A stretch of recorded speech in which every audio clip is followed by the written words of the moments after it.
En este video nosotros les explicaremos los procesos termodinámicos, pero antes debemos de saber algunos conceptos, entre ellos qué es la termodinámica. Bueno, la termodinámica es parte de la física que estudia la transferencia de calor, la conversión de energía y la capacidad de un sistema para producir trabajo. Un proceso es cualquier cambio de estado de equilibrio a otro que experimenta un sistema. Bueno, ya que sabemos esto, podemos definir qué es un proceso termodinámico. Un proceso termodinámico es la evolución de ciertas propiedades a magnitudes relativas a un sistema termodinámico. Bueno, estas magnitudes deben transcurrir desde un estado de equilibrio inicial a uno final, lo que quiere decir que esas magnitudes van a tener una variación al cambiar de un estado a otro. En este video también veremos lo que es el diagrama presión-volumen. De este lado, en el eje horizontal tenemos al volumen, en el eje vertical tenemos a la presión. Como tenemos dos puntos. En este es el estado inicial, estado final. Tenemos volumen 1, volumen 2, presión 1 y presión 2. Este diagrama lo ocuparemos para ver los siguientes procesos termodinámicos. Ahora les explicaré el proceso isotérmico. Un proceso isotérmico se da cuando la temperatura se mantiene constante, pero su presión y su volumen van a variar. Si nosotros usamos la ley de la energía interna de un gas ideal, sabremos que es inversamente proporcional a la temperatura.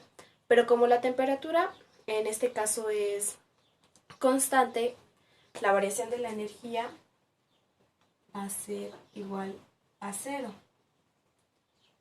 Y si nosotros lo aplicamos en la primera ley de la termodinámica, que nos dice que la cantidad de calor suministrada a un sistema será igual a la variación de la energía más el trabajo.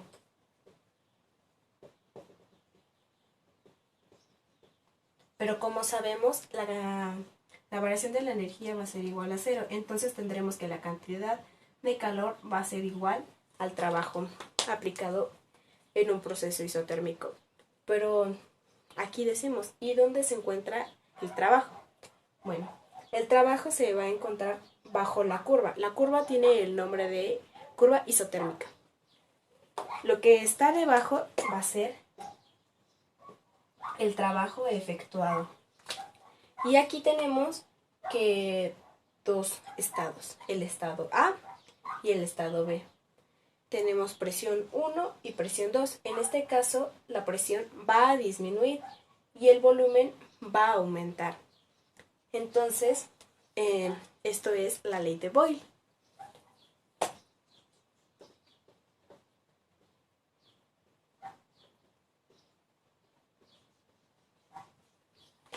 Que nos dice que la presión de un gas en un recipiente cerrado va a ser inversamente proporcional al volumen del recipiente.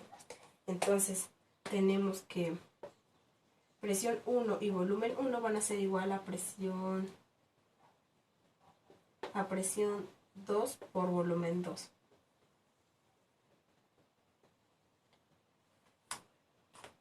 Si nosotros ponemos un ejemplo, sería un cilindro con un émbolo y un pistón.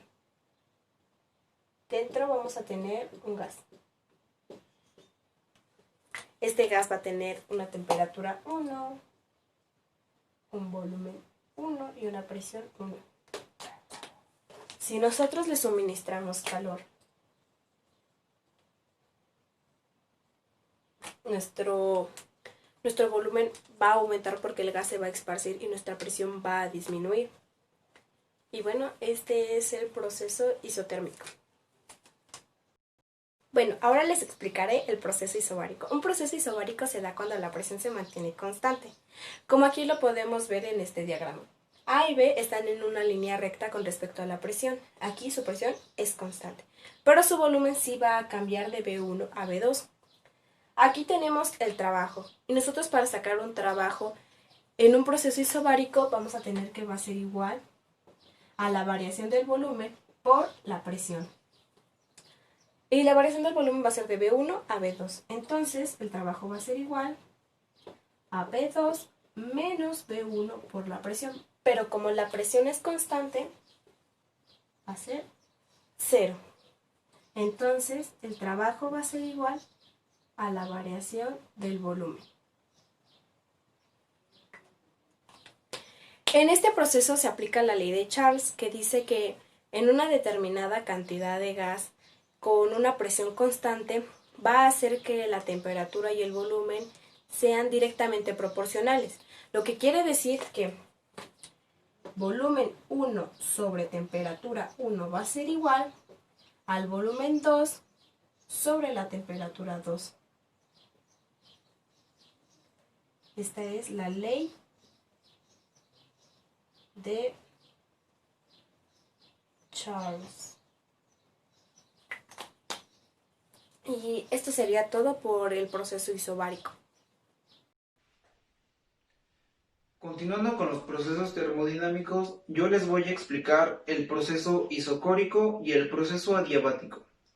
El proceso isocórico, isométrico o isovolumétrico es aquel proceso termodinámico en el cual el volumen siempre permanecerá constante, es decir, que la variación del volumen será igual a cero, haciendo así que dentro del proceso y en el sistema no ocurra ningún trabajo.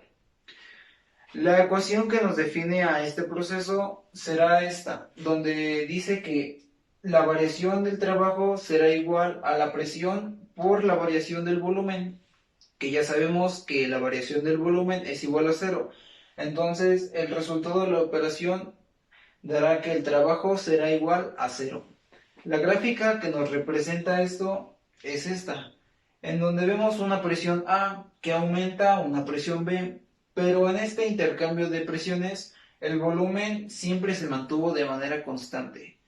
Un ejemplo de dicho proceso es en donde en una olla express colocamos alimentos y los ponemos a cocinar.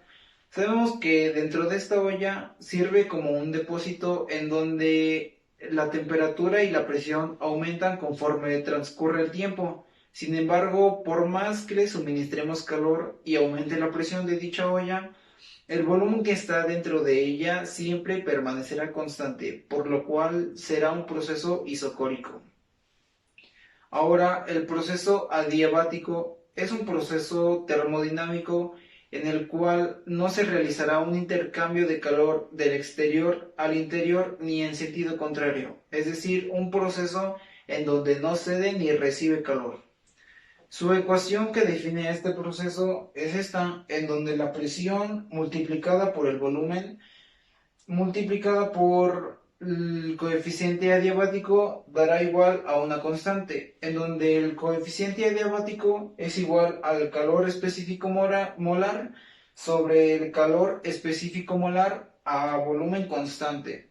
Su gráfica es esta, en donde el área que está dentro de la curva nos dará igual al trabajo.